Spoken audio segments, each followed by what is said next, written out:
Welcome, everybody. This is the fourth workshop in the Research Strategies workshop series. Today's topic is choosing your resources wisely, and I am Susan Bontley. I work at the Espina campus, and I'm one of the instructional librarians here. Welcome, and I hope that you get a lot out of it. It should be a 30-minute, give or take, depending on the number of questions, workshop, and there'll be resources posted in the chat for you to use, as well as we have a support website, which I will show you. I'd like to take a moment to introduce Jose Aranda, who is the instructional librarian for DACC at East Mesa campus. He's my technical support. His job is to answer any questions you might have that related to maybe sound, or maybe you're having a hard time seeing something, things like that. You can chat with him individually or post it just to everyone. That is part of his job. The other is to monitor the chat and make sure that I don't miss any questions along the way, although I will stop several times and make sure that there aren't any questions for what we're covering. He will also be posting any of the links into the chat themselves. Just a couple of housekeeping things. If you have any technical difficulties, please use the chat. Please put your full name and banner ID in the chat, because if you are here because your professor said you could get extra credit for it, the ARC needs that information to verify that you're here, things like that. I keep on forgetting to add that. So please do that. It's your banner ID and your full name, or the name you registered with. Yes, the presentation will be recorded and there will be a transcript. We will post it on the website that we have for our research strategy workshops, plus along with all the other resources. Please keep your microphone muted so that we don't disturb any of the other people in the presentation. Background noises can happen unexpectedly, and this way you don't startle the presenter either. Then the last thing is if you don't want to unmute yourself, which is possible when you have a question, you can always type it in the chat and we will do our best to answer it. And if it would take a long time, we would ask that we would address it at the end of the session, because some people have other things that they have to do right after this workshop. Anyway, let's get started. We have a few objectives. If you've been to one of these workshops before, the first one's going to be just a repeat, but I'm going to show you within the process itself where we are and where this workshop fits. We're going to talk about the basic steps. Then I'm going to talk about the types of sources that you might use for a research assignment. There's a gamut, and we will talk about the different types and their authority and credibility and things like that. I will talk a little bit about recognizing a scholarly peer-reviewed journal article and how it differs from, let's say, a newspaper article or a magazine article or something you find on the web. And then lastly, there are several tools out there that will help you in the evaluation process. And these are always good to have handy so that if your professor, your instructor, or someone questions, well, why did you use a resource? You can say, well, I evaluated it using these tools.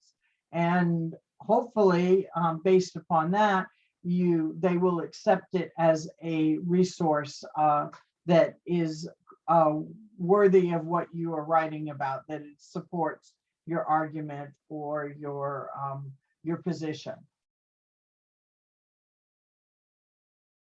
So those of you, like I said, who've been here before, these are the basic steps in the research process. We've talked about steps 1 and 2 in our first workshop. Step 3 were our first, actually 2 workshops. And then step 3 was our previous one that we held last week. The fourth one, evaluating your sources, is what we're talking about today.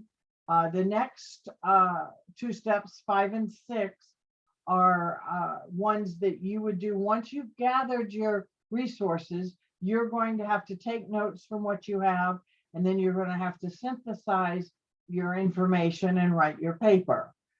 Those are outside of the research strategies workshops realm, but we do have some presentations that might help you a little bit with that. There was one done a few semesters ago about taking effective notes, and there is also another one done about incorporating your sources into your paper. And both of those were done by Jose, and they are available for you to view the videos that he created when we did the presentation. Step 7 is citation. We talk a little bit about plagiarism as well, paraphrasing, quoting, summarizing, and that is our last workshop, which will be held a week from today at the same time.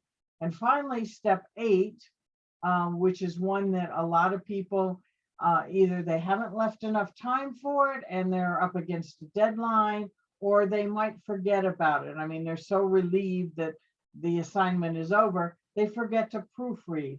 And this could lose you a lot of points if you don't take the time after you've set aside your assignment for a short while to come back to it and just read it with fresh eyes and look at it to see maybe you used the wrong version of a word. It's spelled correctly, so it isn't picked up by the spell checker, but when you read it, you're like, oh, well, that's not what I meant, or this word is out of place, and the grammar checker didn't catch it if you've got one, if you're using one of those. Anyway, it's always really good to proofread one last time before you give turn in your assignment.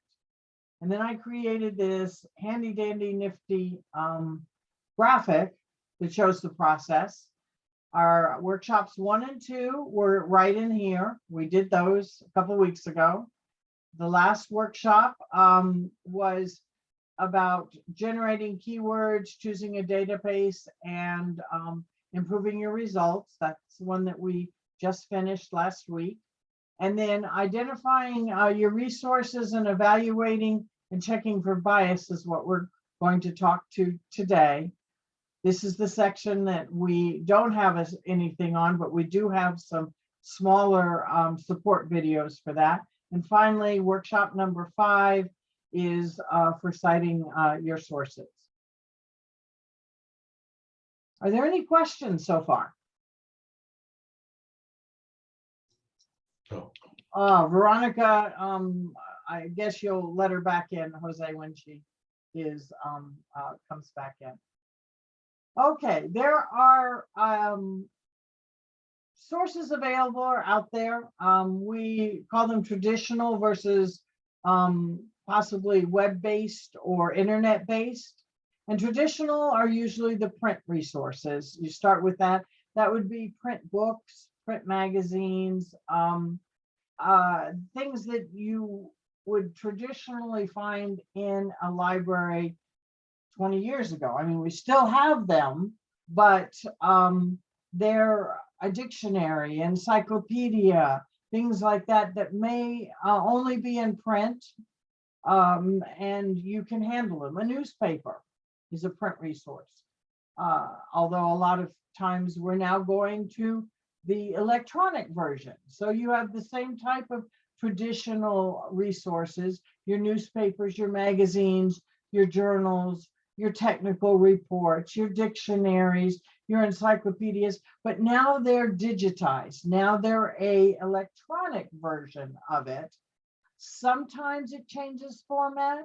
Sometimes it's just a reproduction, like a PDF of the print copy. So both of those are areas that we're much more familiar, if you've been around for several years, on how to deal with, and our citations are all around the traditional. But since the advent of the internet, and especially in the last few years, we have gotten all sorts of other types of resources or sources that you can use. YouTube videos, those are brand new, fairly new. You've got blogs, you've got webinars now, you have web pages, you have all sorts of electronically produced sources that aren't available in a print format unless you print it out yourself. But you couldn't go someplace else and get that information in a printed format. So there are different ways that, and that is addressed in the citation formatting and plagiarism workshop. But all of these come together. One of the big things about the traditional versus internet is the fact that with a traditional resource, there was a vetting process. There was there usually was an editor, or if it was a journal, there was a peer review process. Books took a while to be produced, and magazines had editors and journalists, and it was definitely a process that took a little bit longer. Now, the internet, things can be almost instantaneous, and there is a lack of a vetting process in many places. And that's why the evaluation of your sources is so important, because Mrs. Smith's 5th grade class can put up a web page all about the research they did on climate control. And for some people, that would be an interesting thing to look at, but it's not really an academic source that an academic assignment would accept as authoritative or credible. It may be relevant, but it's what a 5th grader knows and what a college age student knows or beyond is quite different. So, and then there are a lot of personal websites out there where people talk about their own opinions, what they believe, and they might bring in outside resources to support their viewpoint, but then you have to think about bias and what is their agenda? What are they trying to convince you of? And so the evaluation process has gotten a lot more complicated since the internet has become so popular and so ubiquitous in our lives.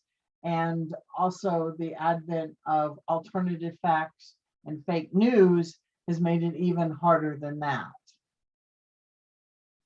So those are the two types of sources, traditional and the internet. And then you have traditional and electronic as well as print format. So books, references, periodicals, journals, and magazines, all things that are tangible that you can hold. Electronic wise, your databases are considered still a traditional resource because they're a collection of traditional things, a lot of them that may be in print.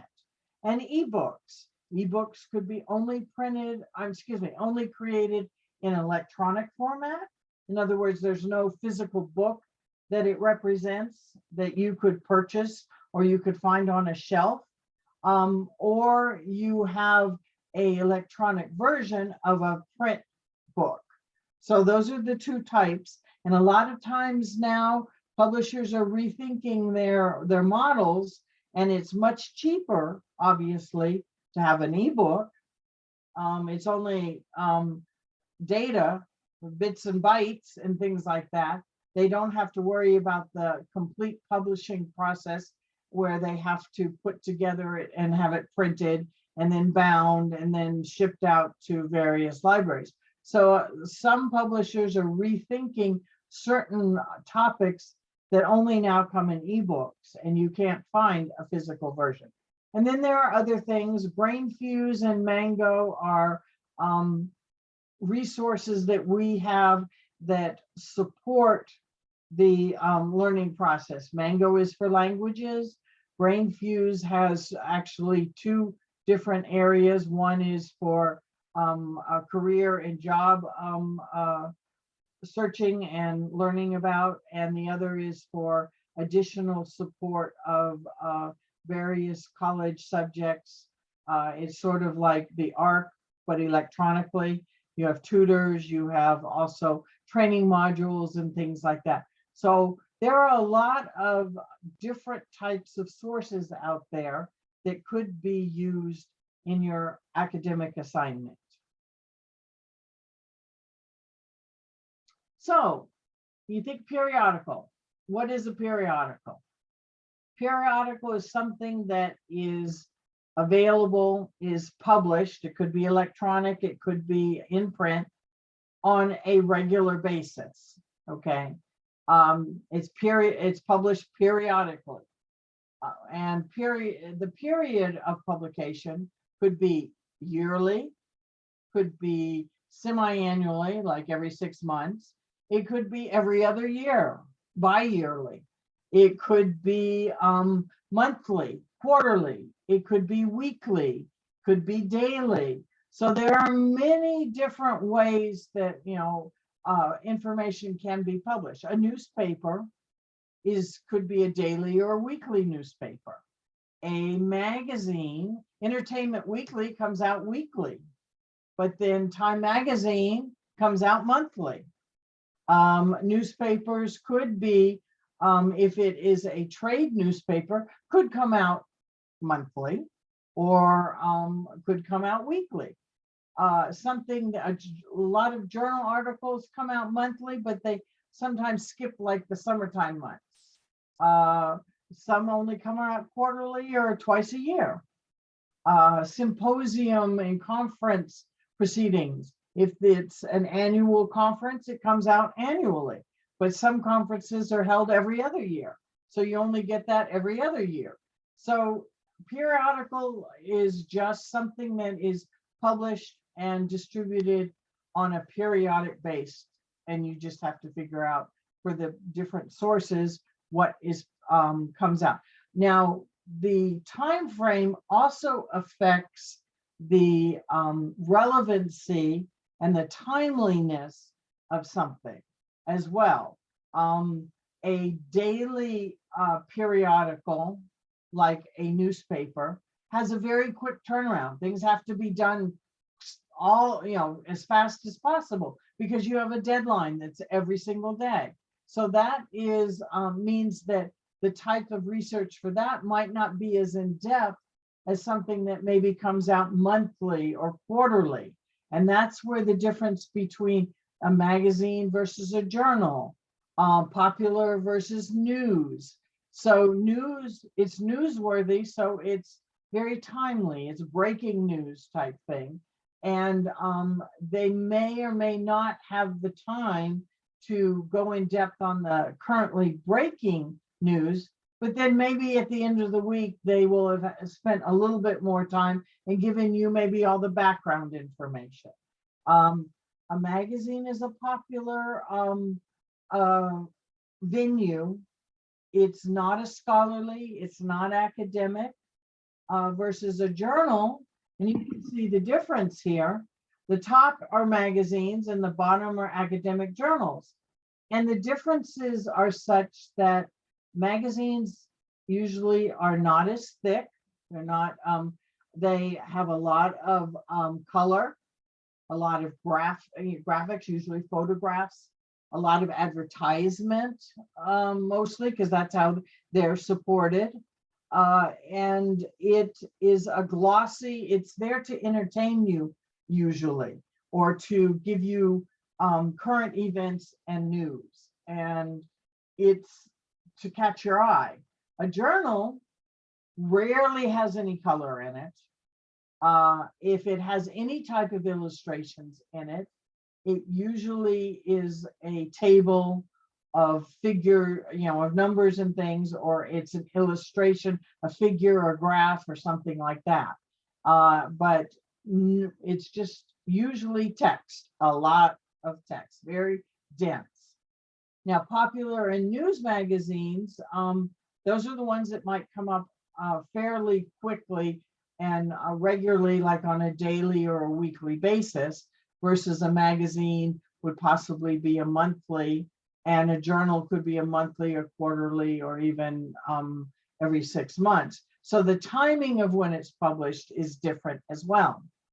When you get an assignment and someone says, it says you need academic or you need scholarly, you can take those as being the same thing. An academic resource is a scholarly resource. They usually are interchangeable. And unless your professor or your instructor has told you differently about the types of resources they want, if they use either one of those, chances are they want you to go to a journal article or a database that has journal articles in it to get your information, to use those as your resources, as opposed to the internet or a popular magazine or even a trade publication, which is sort of in between the two. Trade publication is usually written for an industry, so it has very specific terminology for the industry that people who are in the industry or a discipline will recognize, but your average person who is not associated with the industry or the discipline might have to go look it up because they're not sure what it means. Now, peer reviewed, there is a peer review process, and I have a handout, and the handout is peer reviewed versus non-peer reviewed. Jose, could you put that link up there, please?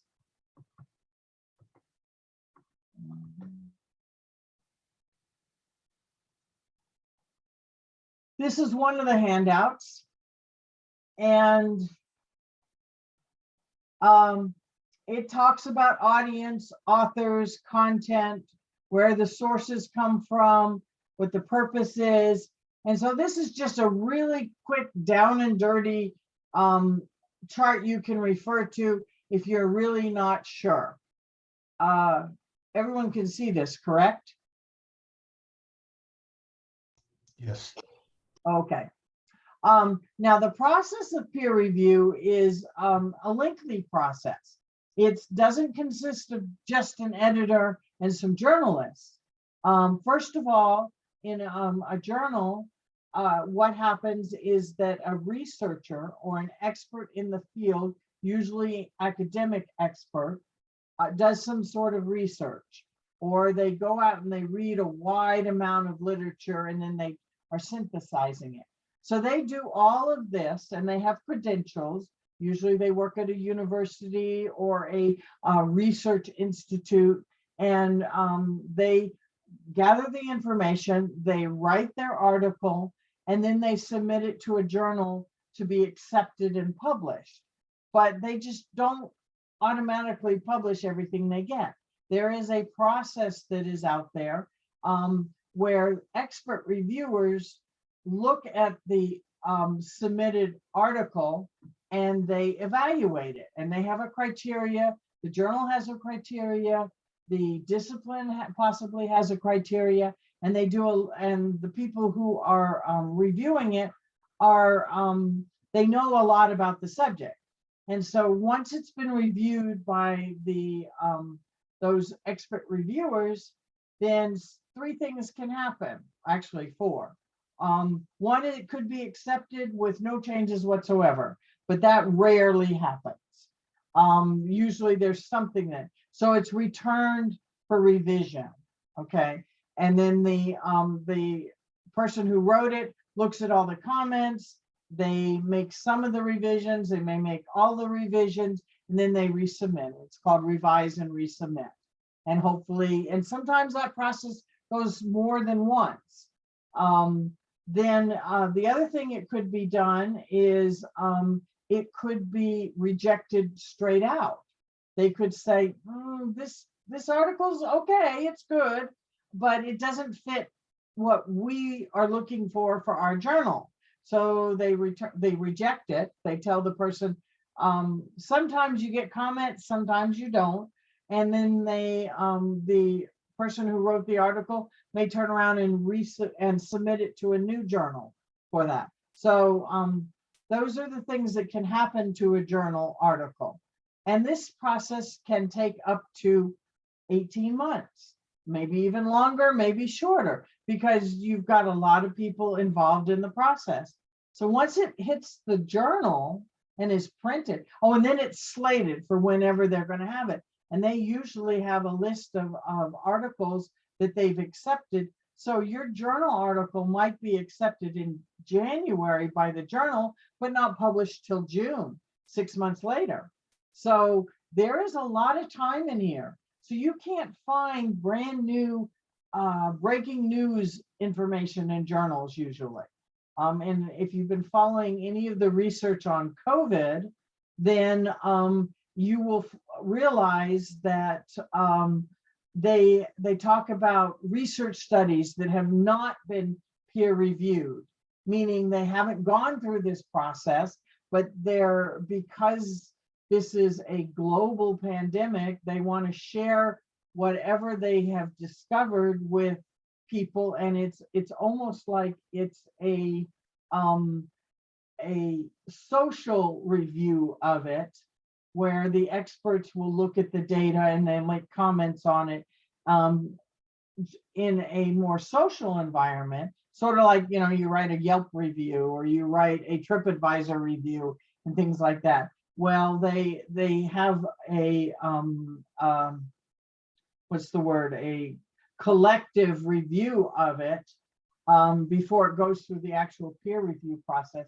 But the idea is that they feel that they have information, research that might help someone that they don't even know about in another country, possibly.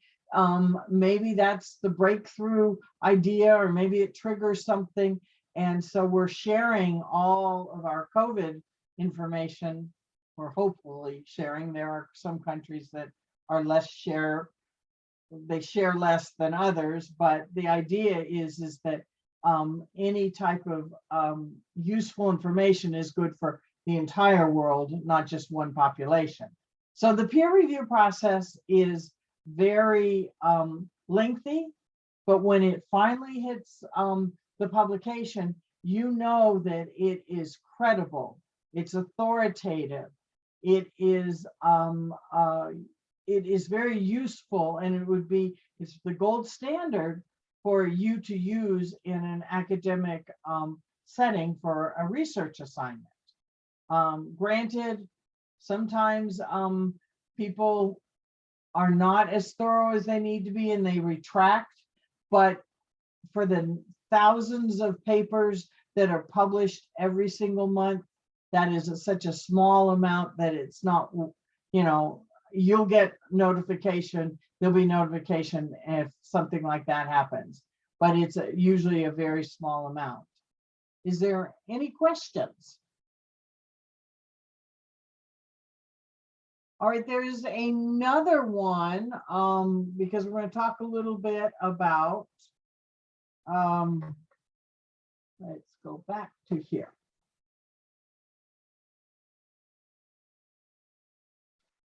These are quick ways to determine about a scholarly peer-reviewed journal article or journal.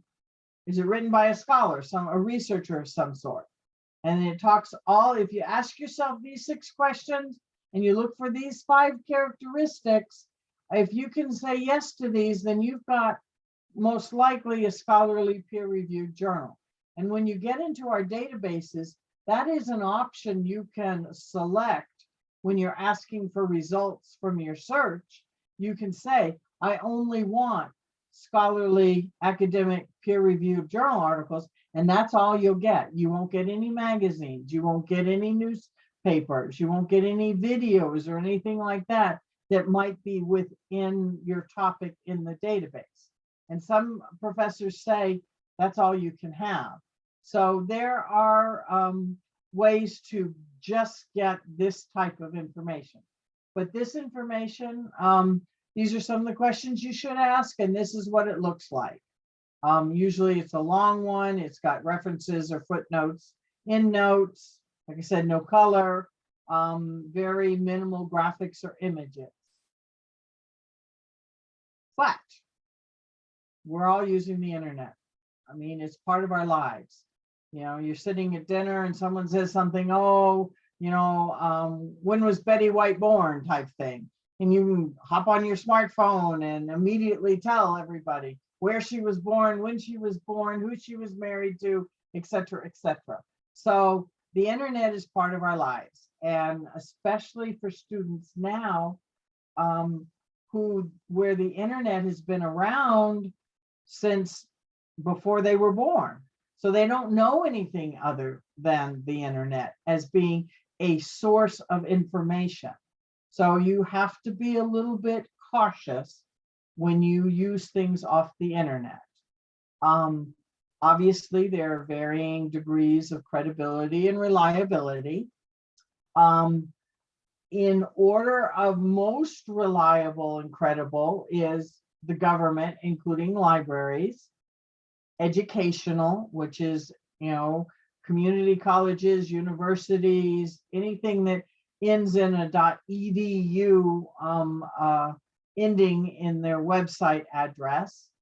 Once you start getting into organizations, it used to be that organizations were the .org organizational domain was only given to true bona fide organizations, and that's not the case anymore. So you have to evaluate, okay, what is the purpose of the organization? What are their beliefs? You know, we'll talk a little bit about bias at the end of this.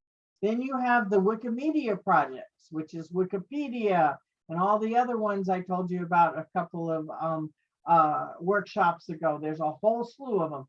They have photographs, they have open textbooks, there's just a lot of information out there through Wikimedia, but the most well-known is Wikipedia. And then you always have Google, which we just finished up last week, how to search the internet like a librarian, and there'll be a video coming soon with information. But I did create a quick handout from a while ago, which I will show you. Where is, oh, there it is. There we go.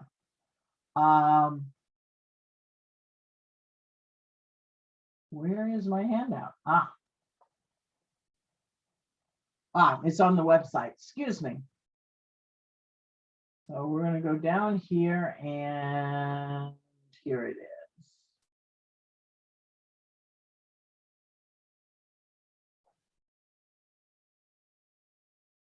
And it's not very extensive. The information that was given in the short webinar was much, the presentation was much more detailed. But it talks about various ways you can do this. And this was taken from another university website. I just put it in a format. But this will help streamline your searching if you're using Google as your search engine. And it will help you find certain things.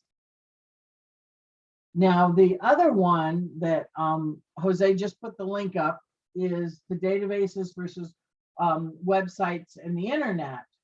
And again, this is another handout that is available on our support website that talks about, it just explains the differences and how you can evaluate something. Some assignments, they don't give you any parameters. They say, whatever you can find to support whatever you're writing is okay. Some assignments say, oh, you can have, you know, up to 7 resources, and 3 of them have to be from the library databases or academic sources type thing. So you can find academic sources on the internet. It's just It's a lot harder to make sure that you've got a good one than if you go through the databases, because they've already curated it. They've already evaluated. They've done the evaluation process, which is what I'm going to talk about next and show you what you would need to do. But are there any questions so far? No. Okay.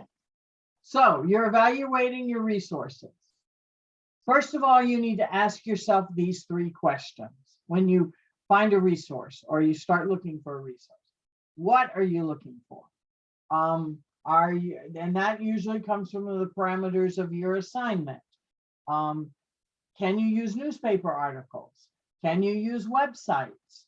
Are there restrictions on the timing? Okay, some assignments say not more than 5 years old, you know, and your topic might also dictate how old your article might be. Because if you're talking about the legalization of marijuana, something that was written 10 years ago might not be very useful, but something written last year or the year before, definitely. So you have to know what you're looking for. You have to know why you want to use it. How are you going to use it? Those 2 questions, the why and the how. You're filling in gaps in your paper. You know, you have an argument or you have a narrative that you're trying to support certain information. So you're looking for a source. If you're doing an argumentative paper, let's say, on the legalization of marijuana, why is this source important to your resource? To your research is you need to find out the pros and cons. Maybe you're focusing on the the physical effects of using marijuana. So you want to talk about maybe 3 things within that, because you've done your preliminary research.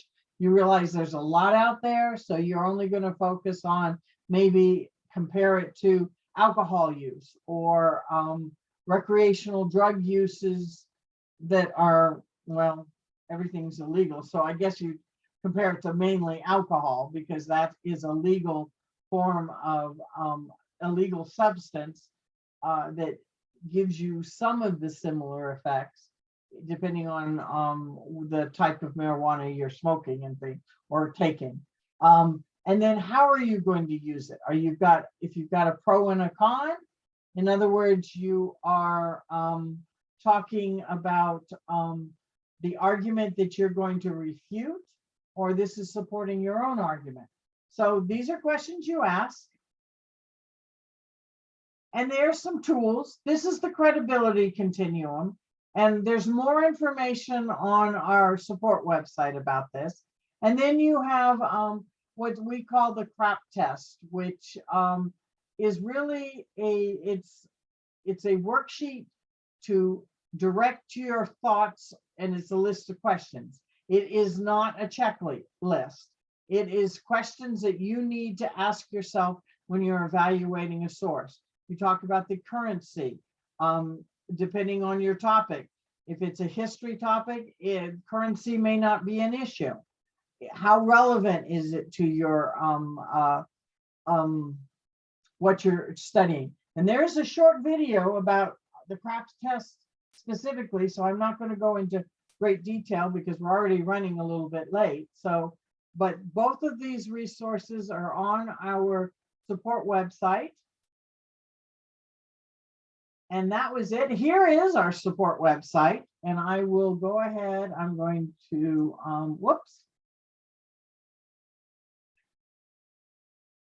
we'll put that in the chat. So here is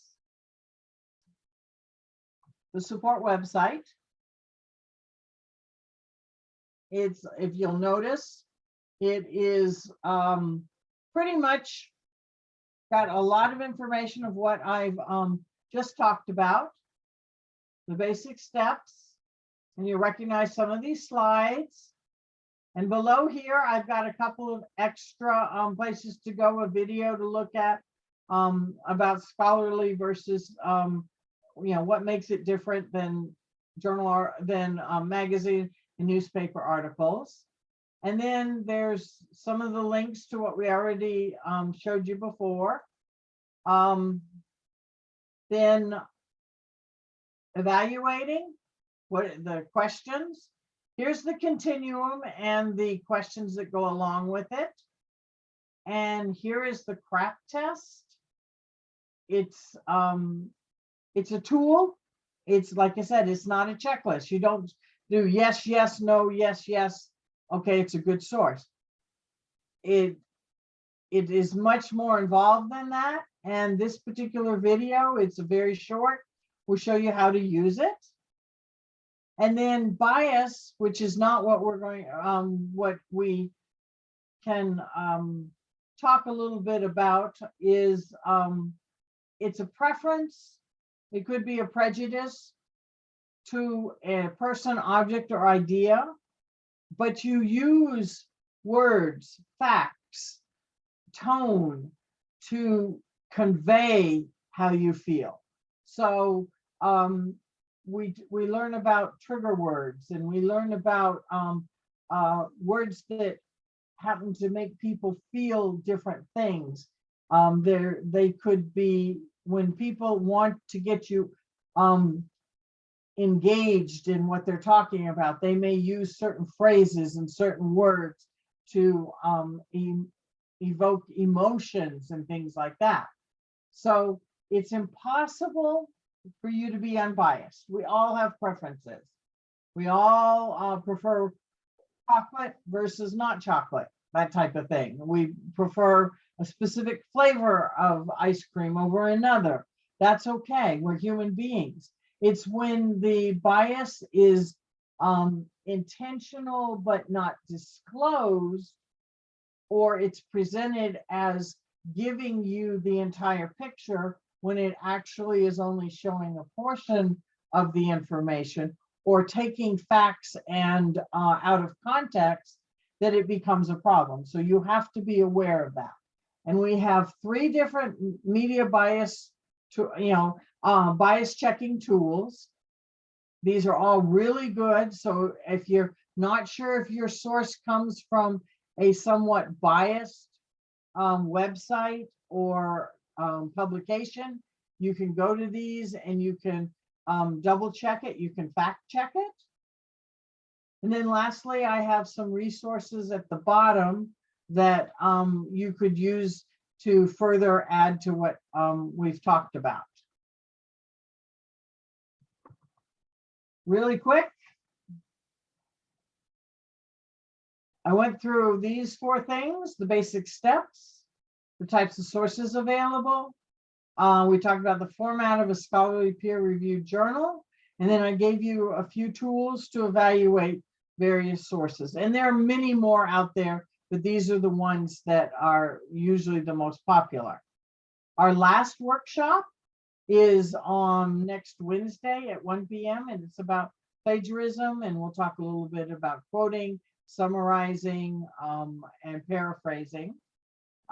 This is the page for the workshop strategies support. And then if you want to register, you go to the tutoring, you email them and register for that. And then our last thing we would like you to do, please, is to fill out our survey form so that we can make improvements. Are there any other questions, any questions at all?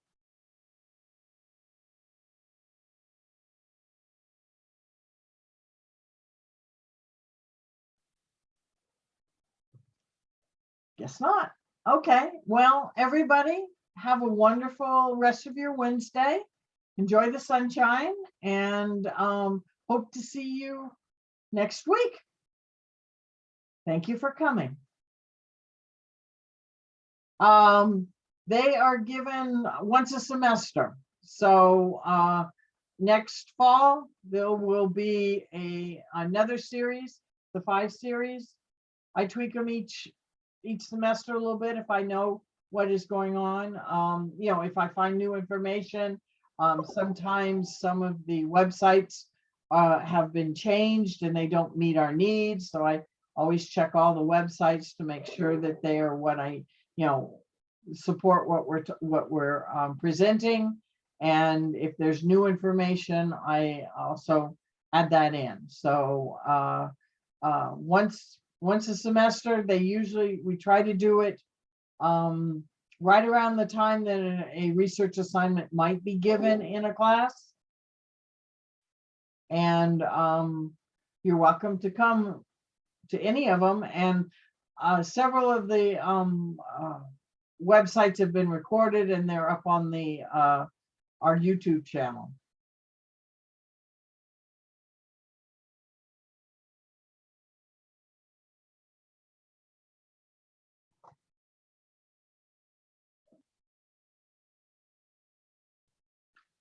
You are quite welcome.